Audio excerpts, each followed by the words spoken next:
नमस्कार विद्यार्थी मित्रों, कक्षा 10 विषय गणित प्रश्नावली 7.3 का 5वां प्रश्न। तो कक्षा 9 में आपने पढ़ा है, उसमें अभ्यास 9 उदाहरण 3 था कि किसी त्रिभुज की एक माध्यिका उससे बराबर क्षेत्रफलों वाले दो त्रिभुजों में विभाजित करती है।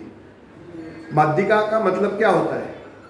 त्रिभुज को दो बराबर भागों में विभाजित करती है और दूसरा, जिस भुजा पर माध्यिका खींची गई हो उस भुजा का भी वो दो समान भाग करती है। ये बात महत्व की है। उस त्रिभुज ABC के लिए इस परिणाम का सत्यापन कीजिए जिसके शीर्ष A 4-6, B 3-2 और C 5-2 है। तो हम शुरू करते हैं। तो माना कि त्रिभुज ABC के शीर्ष बिंदु A के निर्देशांक 4-6, B 3-2 और C 5-2 है। बराबर। अब किसी एक भुजा पर माध्यिका खींचनी है तो हम यहां आकृति बना देते हैं।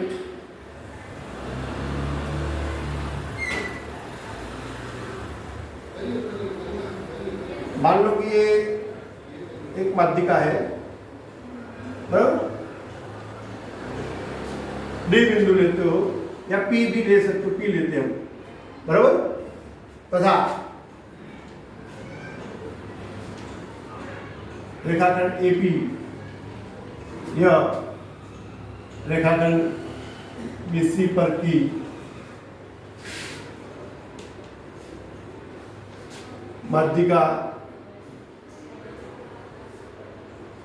माध्यिका है, बराबर। तो माध्यिका जो जिस भुजा पर खींची गई उस भुजा का दो समान भाग करेगा और हमें जांच करनी है कि दोनों त्रिभुज जो है उसका क्षेत्रफल समान है। तो हमें दोनों त्रिभुज का क्षेत्रफल ज्ञात करना पड़ेगा। तो उससे पहले हमारे पास A और C और B शीर्ष बिंदु है, लेकिन P के शीर्ष बिंदु नहीं है। लेकिन P जो है वो BC का क्या बनेगा? मध्य बिंदु। क्योंकि किसी भुजा पर अगर माध्यिका खींची जाती है तो जिस भुजा पर ये माध्यिका खींची गई है, ये जो बिंदु होता है वो क्या होता है? मध्य बिंदु। यानी P बिंदु ये क्या बनेगा? मध्य बिंदु। देयरफॉर बिंदु P यह BC का मध्य बिंदु है। तो सबसे पहले हमें मध्य बिंदु के सूत्र के आधार पर P के निर्देशांक ज्ञात कर देंगे। P के निर्देशांक बराबर सूत्र है x1 x2 भाग में 2, y1 y2 भाग में 2। किसका मध्य बिंदु? BC का। तो B के जो निर्देशांक है 3-2 और C के निर्देशांक है 5-2।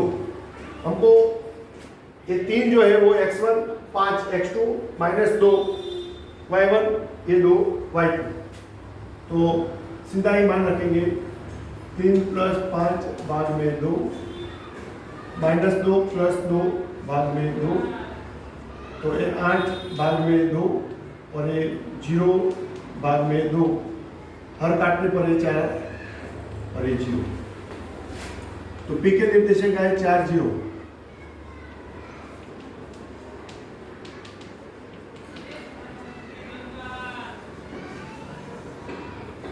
बराबर। अब हम दोनों त्रिभुज का क्षेत्रफल ज्ञात करेंगे। तो पहले त्रिभुज ABC का क्षेत्रफल बराबर सूत्र है 1/2 x1 कोष्टक में y2 - y3 plus x2 into कोष्टक में y3 minus y1 plus x3 into कोष्टक में y1 माइनस y2 कोष्टक पूरा। तो 1/2 कौन सा त्रिभुज है? एपीसी। तो ए के जो निर्देशांक है बराबर, उसमें 4 जो है वो x1 होगा और y2 कौन सा होगा? y2 2 और y3 होगा 0 प्लस x2 होगा 5 बराबर। तो y3 होगा 0 माइनस y1 होगा -6 प्लस x3 होगा 4 y1 होगा -6 माइनस y2 होगा 2। तो 1/2 4 2 माइनस 0 है 2 5 0 माइनस प्लस 6 प्लस 4 और ये -8 1/2 4 दूनी 8 प्लस 0 प्लस 6 यानी 6 प्लस 5 30 और 8 चौक 32 -32। तो ए 38 माइनस 32 यानी 6 हर काटने पर 3। और ए त्रिभुज एबीसी का क्षेत्रफल तो शॉर्ट में ए बी सी भी लिख सकते हैं। 3 आया। ये एक त्रिभुज एपीसी का क्षेत्रफल आ गया बराबर। अब हम यहां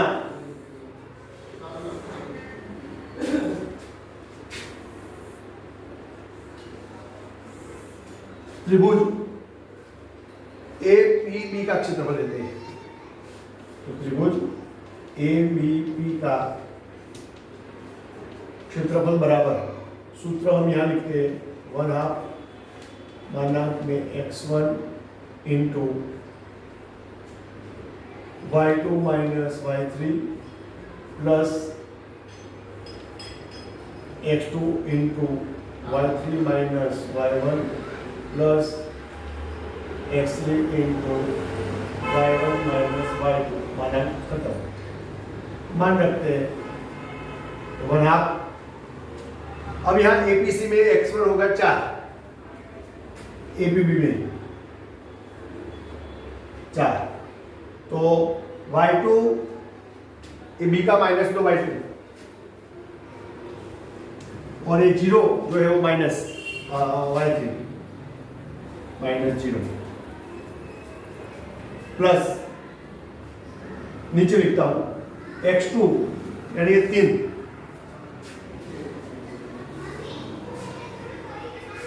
y3 यानी 0 और y1 यानी -6 माइनस 6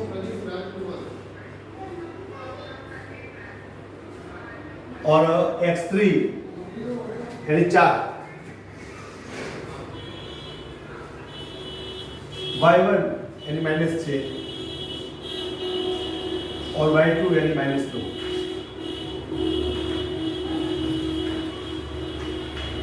बड़ा कोष्टक पूरा। तो यहाँ 1/2 4 -2 plus 3 minus plus 6 0 plus 6 plus 4 ये -6 माइनस प्लस 2 1/2 4 दूनी -8 प्लस 6 दिया 18 प्लस ये होगा -4 और ये -4 तो 1/2, इन दोनों का सरल रूप होगा 10 और ये होगा -16। 1/2 -6, तो 1/2 -3 बराबर 3। त्रिभुज ABP, क्योंकि क्षेत्रफल माइनस में नहीं होता है तो यहाँ हमें लास्ट स्टेप में उसको धन 3 लिख लेना है। तो आप देख सकते हो कि त्रिभुज ABC और त्रिभुज APB का क्षेत्रफल समान आया, बराबर। तो इसको एक नाम देकर, इसको आप 2 नाम देकर आगे का आप दाखला पूरा कर सकते हो कि परिणाम 1 और 2 पर से किसी भी त्रिभुज पर खींची गई माध्यिका जो है वो त्रिभुज को 2 समान क्षेत्रों में विभाजित करती है।